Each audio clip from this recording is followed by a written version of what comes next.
Il saldo dei rimborsi arriverà a privati e aziende entro un anno dall'alluvione, a condizione che tutte le spese siano state documentate. Dopo l'acconto del 50%, verificate le domande, l'indennizzo arriverà al 75%, al tetto massimo di 30.000 euro.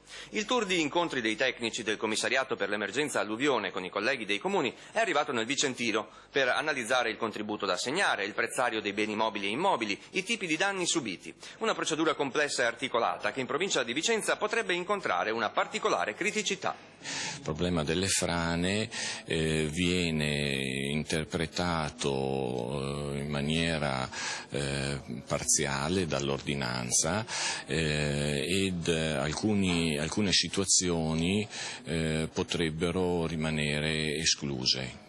Questo ovviamente comporta che abbiamo l'obbligo di dare applicazione all'ordinanza e talune situazioni potrebbero rimanere, come ripeto, escluse dal riconoscimento di contributi.